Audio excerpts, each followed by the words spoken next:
নজর রাখবো পরবর্তী সংবাদে। 5 দিন ব্যাপী শুরু হয়েছে প্রান্তিক উৎসব এবং এই প্রান্তিক উৎসবের আজকে শুভ সূচনা করলেন সাংসদ রাজীব ভট্টাচার্য এবং সেই সঙ্গে উপস্থিত ছিলেন স্থানীয় বিধায়ক রতন চক্রবর্তী এবং শুরুতে প্রদীপ প্রজ্বলন এবং তারপরেই কার্য দেখা গেছে রাজীব ভট্টাচার্যকে সংবর্ধনা জ্ঞাপন করা হয়েছে এবং তারপরে তিনি বক্তব্য রেখেছেন। এই 5 দিন ব্যাপী প্রান্তিক উৎসবকে কেন্দ্র করে রাজীব ভট্টাচার্যের কি বক্তব্য উঠে আসছে শুনুন। আসলে আপনারা হয়তো দেখেছেন যে আমি শুরুতে মাননীয় রতন চক্রবর্তীর আগে আমি গুরু শব্দটা ব্যবহার করেছি। কেন গুরু শব্দ ব্যবহার করেছি? ওনার যে সুভাষণ, যে এই সুভাষণটা আমি কিন্তু ওনার থেকেই শিক্ষা নিয়েছি। কাজেই ওনার বক্তব্যের পর আমার বক্তব্য খুব একটা বেশি আপনারা গ্রহণ করবেন কিনা জানি না, কারণ খুব সুন্দরভাবে উনি উপস্থাপন করেছেন।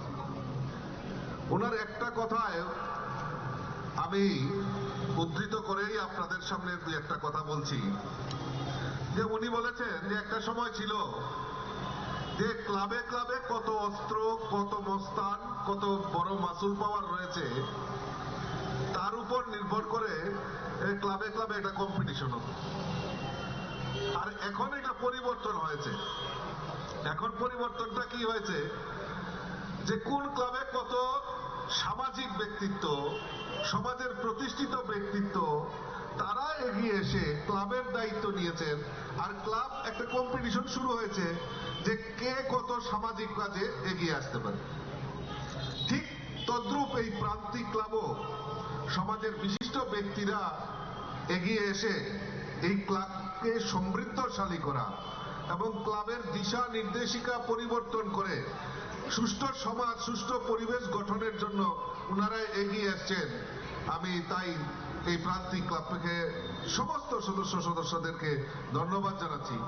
যে আমি করোনা কালেও দেখেছি এই প্রান্তিক ক্লাবের উদ্যোগে বিভিন্নভাবে ওনারা সমাজের দুস্থ মানুষের কাছে পরিষেবা পৌঁছে দেওয়ার জন্য ওনারা একত্রিত হয়ে তারা সেদিন এই করোনার যুদ্ধ যখন লক আউট চলছিল, বিভিন্ন ভাবে কাজ, শ্রমিকদের কাজ বন্ধ ছিল, তারা দুস্থদের পাশে দাঁড়িয়ে তারা এটা প্রমাণ করেছে যে আমরা এই সমাজ যে পরিবর্তনের কথা আমরা বলছিলাম, এই সমাজ পরিবর্তনের প্রকৃত উদাহরণ এই প্রান্তিক ক্লাব।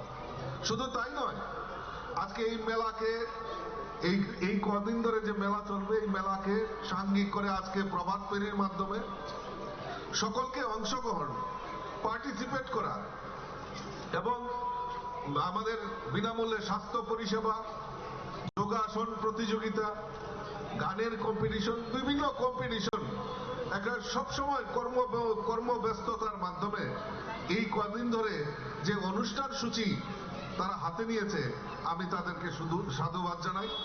আর তার পাশাপাশি আমি 2 দিন আগে যখন প্রেস কনফারেন্স, ডক্টর প্রদীপ ভৌমিক যিনি চেয়ারম্যান, ওনার প্রেস কনফারেন্সও দেখছিলাম। এটাই আমাদের কাছে বড় প্রাপ্তি যে আমরা এই জিনিসটাই দেখার জন্য আমরা আজকে অপেক্ষা করছিলাম, যে আজকে ওনারা স্লোগান রেখেছেন যে আমার ত্রিপুরা, নেশামুক্ত ত্রিপুরা। এই যে স্লোগানটাকে সামনে রেখে তারা এই কর্মসূচিতে বাস্তবায়নের লক্ষ্যে তারা এগিয়ে যাচ্ছে, তার জন্য আমি প্রান্তিক ক্লাবের সমস্ত সদস্য, চেয়ারম্যান, সেক্রেটারি, সভাপতি প্রত্যেককে আমি ধন্যবাদ। আপনারা শুনলেন সাংসদ রাজীব ভট্টাচার্যের বক্তব্য এবং তিনি আজকে সাধুবাদ জানিয়েছেন এবং তিনি তুলে ধরেছেন যে বিধায়কের বক্তব্য, যেখানে বিগত জামানায় ক্লাব মানেই ছিল একটা আতঙ্কের পরিবেশ স্থানীয় বাসিন্দাদের কাছে, সেই জায়গা থেকে বর্তমানে ক্লাব যেভাবে সামাজিক কর্মকাণ্ডে লিপ্ত হচ্ছে, সেই জায়গা থেকে আজকের দিনের এই প্রান্তিক উৎসব অত্যন্ত গুরুত্বপূর্ণ এবং তাদের 5 দিন ব্যাপী যে কর্মসূচি তারা হাতে নিয়েছেন তাতে করে সাধুবাদ জানিয়েছেন আজকে সাংসদ রাজীব ভট্টাচার্য। নিয়ে নিচ্ছে ছোট্ট একটি বিজ্ঞাপন বিরতির, সঙ্গে থাকুন।